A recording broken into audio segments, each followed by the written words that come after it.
it's only as good as it genuinely is. If people Right. are lying and self-serving, then the whole thing kind of collapses and the whole Right. case for it kind of disappears. Right. But at least there's some like mechanism for some accountability as long as there's like parts of it that that are not infected by that. I mean, you can see the comparisons between the different branches of government and how they're supposed to, hold one another accountable. Um, Yeah, so actually that's a great point. So in of rule and office, another thing that I argue is that um actually when he uses the language of accountability, so where does that language go? I talked about we have this language of offices for the 35 to 50-year-olds. Where's the actual same language that's used for holding the people accountable at the end of their terms of office? Where does that go? And one of the places it goes is into discussion.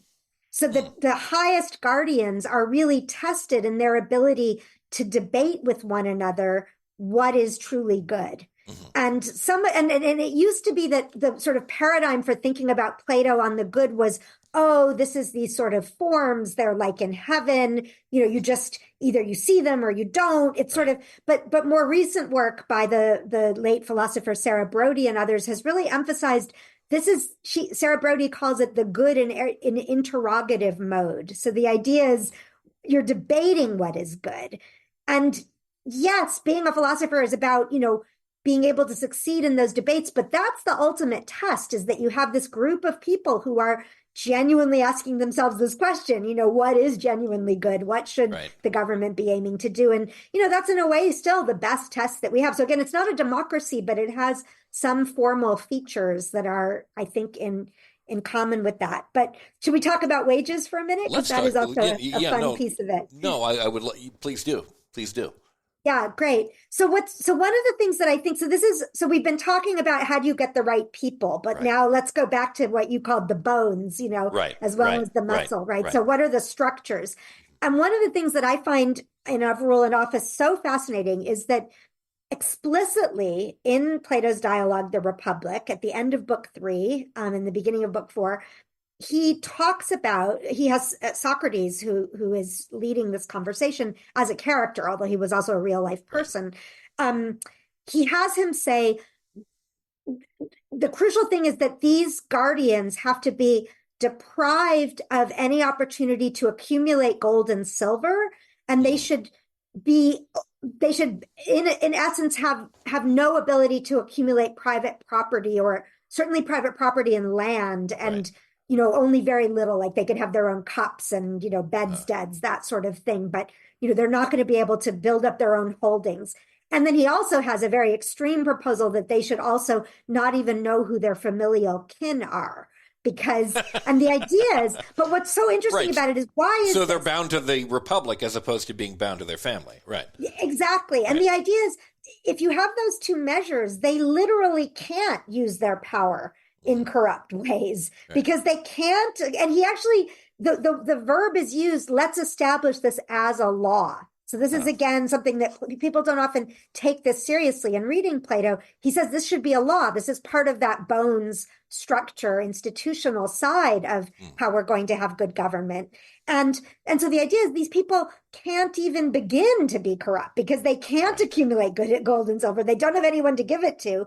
And then on the other side, we saw that they're also going to be tested, so they don't even want to. But one of the things that I find so interesting is, right, it's this belt and braces approach, as Mm. they say in the UK, meaning you don't just put on a belt, but you also have your suspenders, right. right? Okay. You want both protections. It is safeguards, as the founding fathers have, right?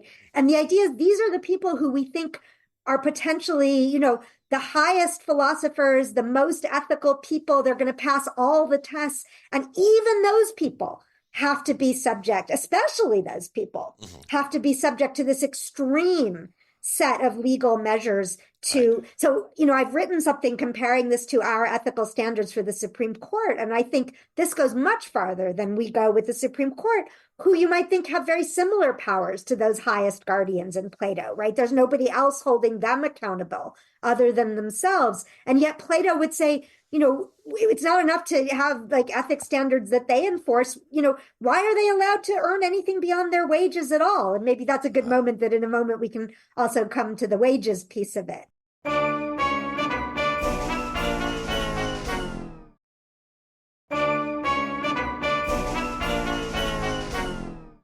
As well. Something that strikes me when you talk about this, I think about the first governorship of California of Jerry Brown, and knowing especially that he was a student and got a degree in classics. The fact that, like, in the 1970s, when he was governor of California, he didn't live in the gubernatorial mansion. He had just an apartment. He drove an older car instead of a limousine. And I wonder if he had this in mind when he envisioned himself as governor, as being sort of like an ascetic guardian, and whether that was his model of trying to be governor. And obviously it was very different the second time, and it's not a perfect analogy, but I wonder if he had that in the back of his mind when he was. That's so interesting. I would love to look into that. I actually grew up in California in that era, so I remember that governorship, and it's a really interesting example, and it exactly captures the spirit. So actually, exactly, the Greeks and Plato among them, but not uniquely, really give us this language of public servant, right? That's become such of a cliche, but actually it's meaningful for them. It's literally, you're not the master, you're the servant. Right. And that's a very interesting and uncomfortable role for a Greek who, a male Greek who would maybe have had slaves. Not all of them would have, but they could have, those who were wealthy enough. And so, you're a servant. You're not in charge. You're actually, I think it's a paradox. I think it's meant to be a paradox. In one way, of course, you are in charge. You're exercising public powers, but you're meant to exercise them, as you said, in this sort of ascetic, servant guardian role. And so, so here's the wages part of it. So on one level, this just becomes necessary. If the guardians are not, for Plato, going to be allowed to accumulate private property, to even have any meaningful private property, they can't have gold and silver. So how are they going to live? Right. So in a way, they have to be paid wages in order to live. But what's very interesting is, again, Plato has Socrates go farther than that in the Republic and actually say, ideally, the rulers how should they think of the people? What should they call them? They should call them their paymasters and providers. And he uses the same word that you would use for someone who's paying a mercenary soldier or, paying a day laborer. So literally they're supposed to think of the wages as being paid to the people so that they're doing a job on their behalf. It's like the stereotypical, angry citizen saying, I pay your salary. And they had this in ancient Greece. Well, so that's a really interesting paradox, though, is that on the one hand, he wants the rulers to think that way about the people. He wants to think they're paying my salary. I have to actually act accordingly and, serve their good. But he doesn't want to have the people saying, I pay your salary. He says what the people should say is they should say, oh, the rulers are our kind of safeguarders and guardians.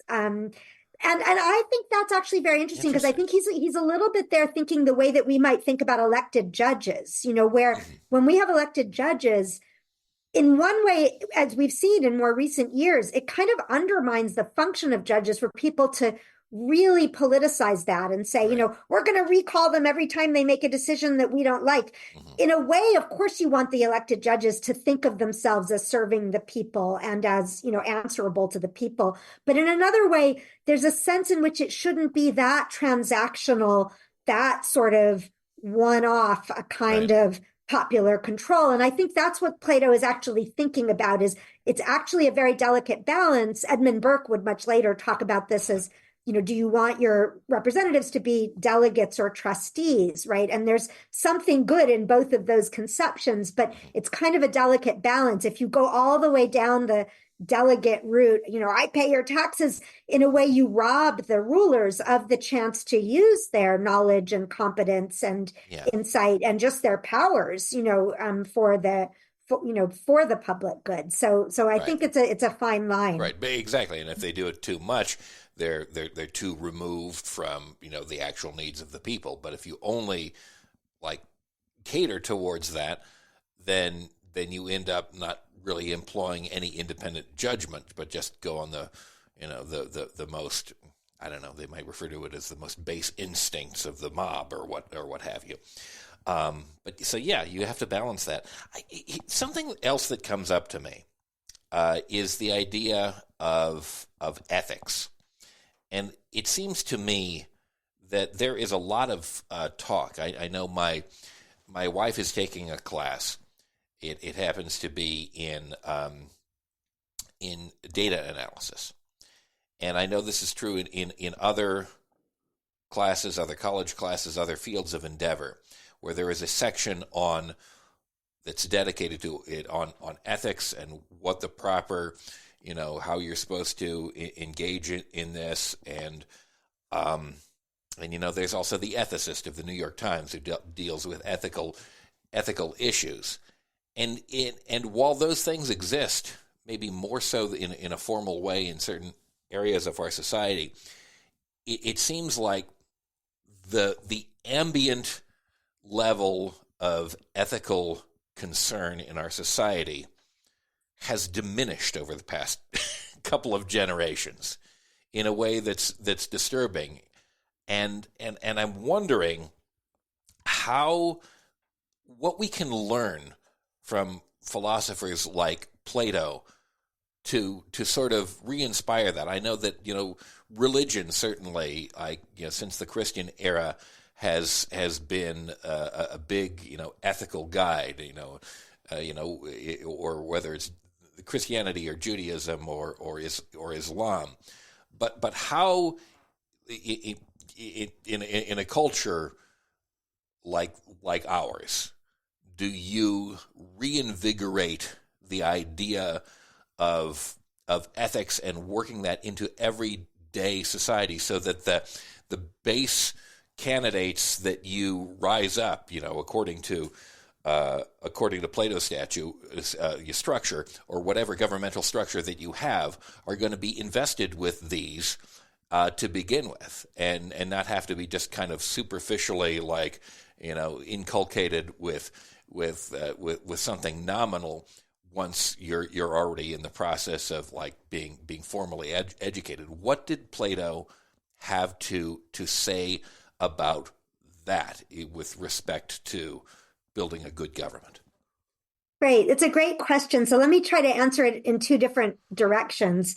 So the first thing would be to say, I think Plato would say, actually, people always are concerned with ethics in a way, but they may have a flawed understanding or kind of a self-contradictory understanding. And so, what Socrates was famous for doing was tackling people who said, I know what justice is. I know what courage is. I know what self-discipline or moderation is. I know what wisdom is. And he would interrogate those people, and often they would contradict themselves, and it would turn out that they actually didn't really have an understanding. Right. And then the sort of Socratic answer is, which I think also then merges into the Platonic answer, is you have to go on questioning.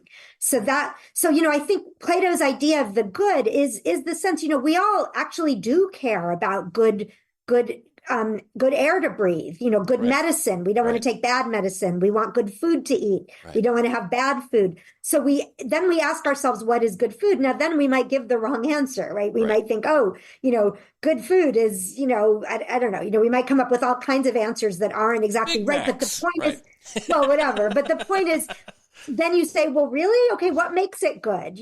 Well, if that's what makes it good, is there something better? What is there some way that we can refine that? And I think that's what Plato was doing with these ideas of accountability. He was saying we want accountability, but the problem with these end of term audits is people can get through the net.